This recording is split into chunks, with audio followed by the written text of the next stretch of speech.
Having lost my parents in a tragic accident and growing up in an orphanage, life seemed devoid of purpose, and the motivation to move forward was elusive.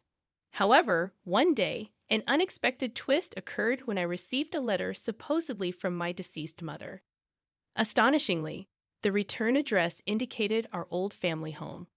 The notion of this reality was almost too surreal to comprehend, but curiosity and a glimmer of hope prompted me to visit the address mentioned in the letter. As I approached our old home, memories flooded back, accompanied by an overwhelming sense of fear. Opting for caution, I decided to observe from the backyard first. Peering through, I identified a middle-aged couple residing there. Squinting for a closer look, I debated whether to retreat quietly if their faces remained unfamiliar. However, to my astonishment, I recognized them, my dad and mom. The unexpected turn of events left me dumbstruck.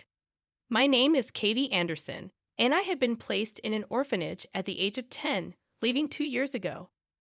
Now, juggling several part-time jobs, I lived alone in a modest apartment in New York City. The tragic loss of my parents occurred during a holiday trip on the highway, involving a multi-car pileup that claimed their lives. Surviving the accident miraculously, I found myself in a hospital bed, desperately searching for my parents. It took days to comprehend the evasive responses from the nurses and the eventual revelation from my mother's sister that my parents didn't make it. With no family to take me in, I faced the reality of being placed in an orphanage after being discharged from the hospital. Numerous uncertainties filled my mind regarding the fate of the house I once called home and the future of my education. Despite these concerns, a subtle sense of relief emerged when contemplating the prospect of not assimilating into a stranger's family. Following my recovery from the injuries sustained in the accident, instead of returning to my own house, I found myself relocated to an orphanage. During my hospitalization, my mother's sister took charge of my parents' funeral and handled their belongings. She also arranged for my personal items to be sent to the facility. Although we had exchanged letters during my hospital stay, I couldn't shake the feeling of intrusion as strangers rifled through my house. However, being a 10-year-old, there was little I could do, and the unimaginable reality of not returning home began to settle in. Yearning for answers, I grappled with the inability to express my feelings or find someone to inquire from. Life unfolded without my input, and I felt like a mere bystander carried along by the currents of fate. Upon transitioning to the orphanage, periodic letters from my mother's sister arrived, inquiring about my well-being and if I needed anything. Initially, I responded, but as time passed, I ran out of things to say, and gradually I ceased replying. My mother's sister, someone I had never met while my parents were alive, seemed like a stranger. Being cared for by someone who felt distant meant little to me, and our correspondence became a burdensome routine. Perhaps sensing my detachment, the letters from my mother's sister dwindled over the years. By the time I was ready to leave the orphanage, I had nearly forgotten about the letters, and our once distant relationship had become even more estranged. It seemed as if I was abandoned in an unfamiliar world, spending my days within the confines of the orphanage. During my hospitalization, the funeral proceeded without me, and I found myself at the facility without ever returning home. Consequently, no matter how much time passed, the surreal nature of it all refused to dissipate. The persistent question lingered in my mind: why am I here? This sense of alienation I felt during my formative years evolved into a profound loneliness as I grew older. With nothing left, I struggled to find purpose or motivation. Graduating high school and leaving the facility to enter the workforce only deepened my isolation. I couldn't fit in with my colleagues, and the differences in the work environment prompted me to quit almost immediately. Subsequently, I hopped from one job to another, always feeling out of place, and none of the positions endured. The time it took to secure a new job increased, and my limited savings rapidly dwindled. Barely scraping by with day labor jobs, I often contemplated the meaning of living in such profound loneliness. The idea of leaving my apartment and living on the streets crossed my mind multiple times, but I always hesitated, knowing that such a decision would devastate my parents if they were aware. One exhausting day in the monotony of my routine, I received a call notifying me that a letter addressed to me had arrived at the orphanage where I once resided. Out of guilt for my quick job changes, I had been avoiding any association with the facility and planned to have them discard the letter without reading it. However, the moment I learned who sent it, I felt a shock akin to being hit with a hammer. Astoundingly, the letter was from my mother, whom I believed had died in an accident when I was 10. Overwhelmed by conflicting emotions, I immediately headed to the facility to retrieve the letter. My mind was in turmoil since that unexpected call, as the fact of my parents' supposed demise at the age of 10 remained an unchangeable truth. Despite my efforts to ground myself and face reality, the impossible hope that there might be a mistake with the letter persisted against my better judgment. If my mother was truly alive, why had she left me in the facility all these years? What was her purpose in sending a letter now, after such a prolonged absence? As the train rocked me on my way to the facility, these questions plagued my mind, but I couldn't find any satisfactory answers or sort out my emotions until the very end. Joy, doubt, anger, and sadness swirled in my head, creating a chaotic mix of emotions. By the time I arrived at the facility after an hour-long journey, my mind was blank from overthinking. I muttered to myself, trying to reassure and prepare myself for whatever lay ahead. When I collected the letter from the office, I stared intently at the familiar handwriting on the envelope, confirming it was indeed my late mother's. With trepidation, I opened the envelope to find 3 letters adorned with illustrations of a character I cherished at the age of 10. The first letter, addressed to Katie on her 20th birthday, unfolded with the soft, somewhat curly handwriting of my mother, evoking aching nostalgia and welling tears. The letters overflowed with memories from my birth until age 10, along with my mother's hopes and imaginings of how I might grow in the next decade. It was unmistakably her. Trying not to get the letters wet from my tears, I looked up at the ceiling repeatedly, but the tears continued to flow, staining the paper. After reading the letters, I thanked the facility staff and promptly left, my mind still in turmoil and not in a state to talk to anyone. On the train home, I reread the letters multiple times, desperately seeking clarity. Eventually, I concluded that these letters were written before the accident. I remembered writing a letter to my mother on my 10th birthday, expressing my appreciation.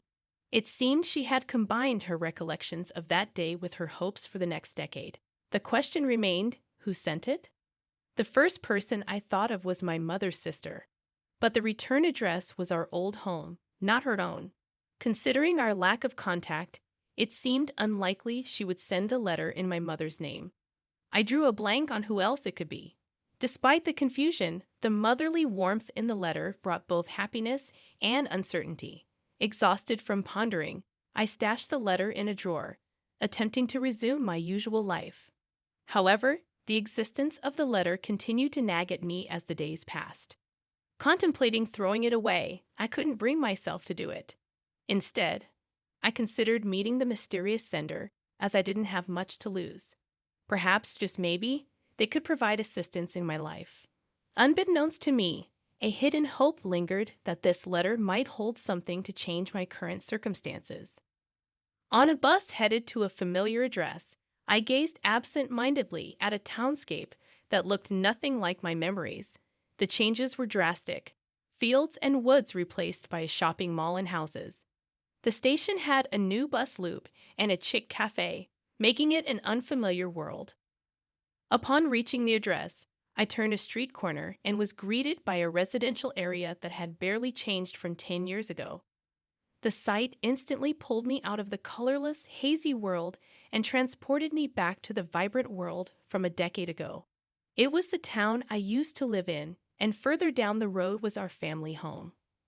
Without realizing it, I found myself running toward the house, filled with a peculiar sense of relief, like a school kid returning home or a long-lost child. At the end of my mad dash stood my beloved home, just as I remembered it.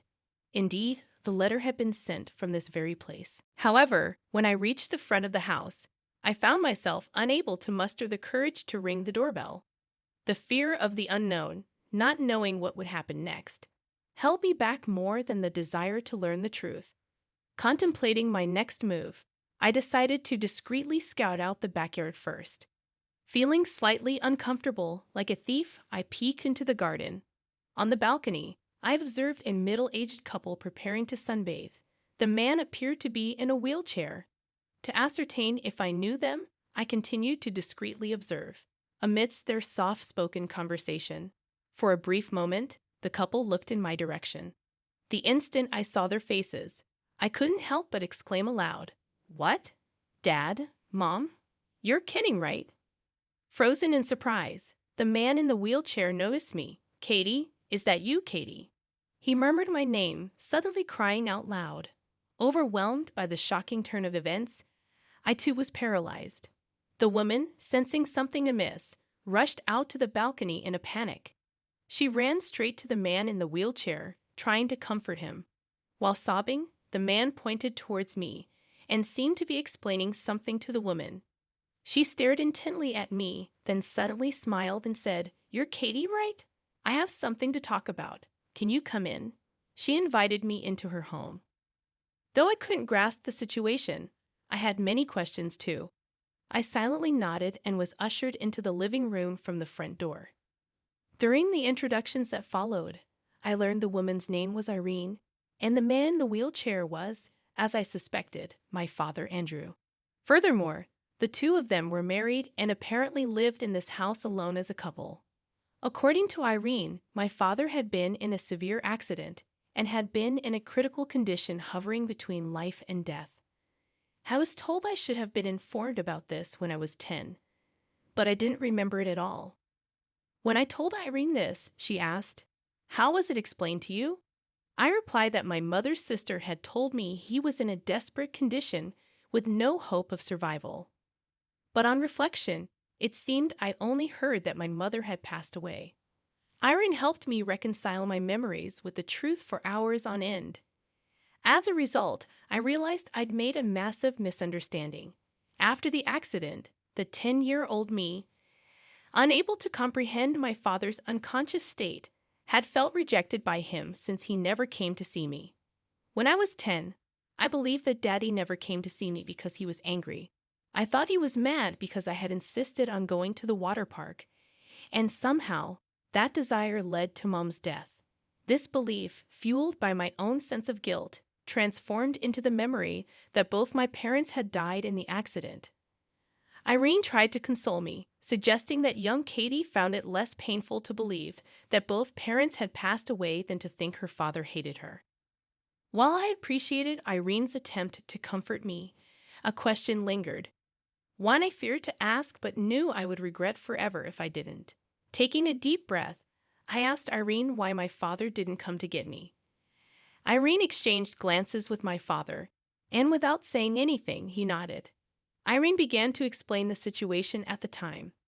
Andrew, my father, regained consciousness more than half a year after the accident, coinciding with the time I was discharged from the hospital.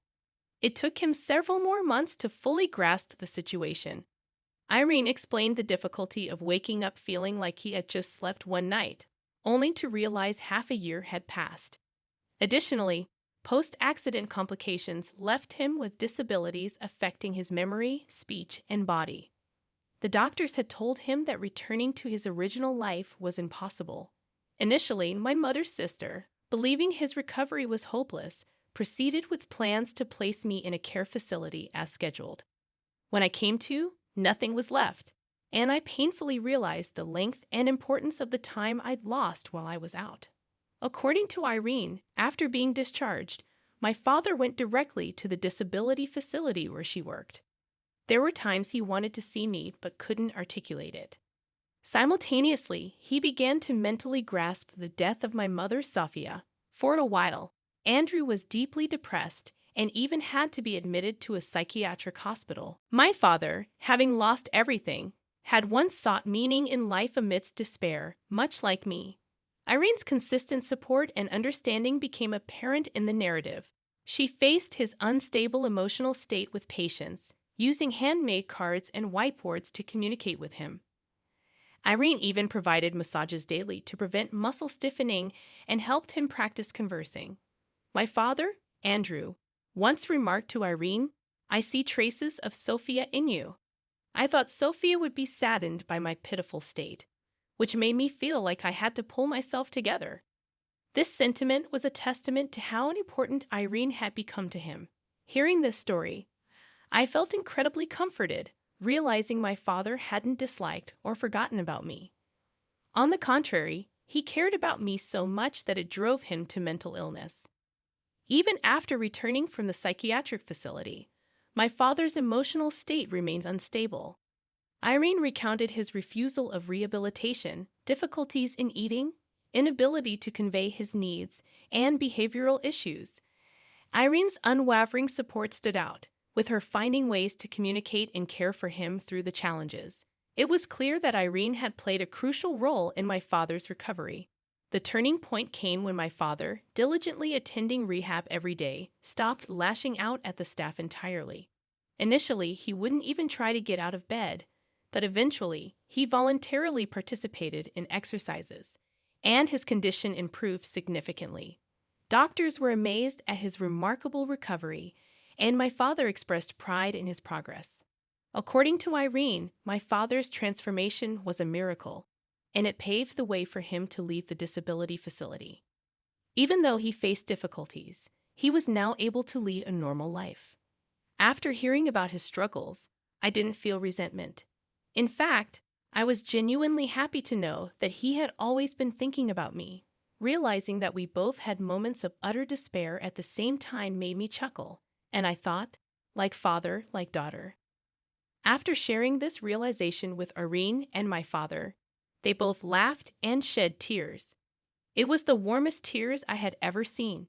Glancing out the window, I saw the sunset shining on the balcony. Mentioning that I was about to leave, my father intervened with a panicked voice, expressing how he didn't want to let me go again. We finally met, and I don't want to let you go, Katie. I know I may not have the right to ask this now, but I want us to be a family again. Please stay. As he spoke, tears different from earlier streamed down his face. Touched by his sincerity, I felt a mysterious warmth, as if the cold loneliness in my heart was slowly melting away. Despite my genuine happiness at my father's invitation, I couldn't shake the fear of potentially ruining the happiness he currently had with Irene. I stood there frozen, torn between wanting to decline the offer and the desire to continue living with my father. In that moment, Irene intervened with a sudden question. "Hey, Katie, do you think you'd reject me if I was your mom?" Startled by the unexpected question, I stared deep into Irene's eyes. She smiled tenderly, as if she could see straight into my conflicted heart.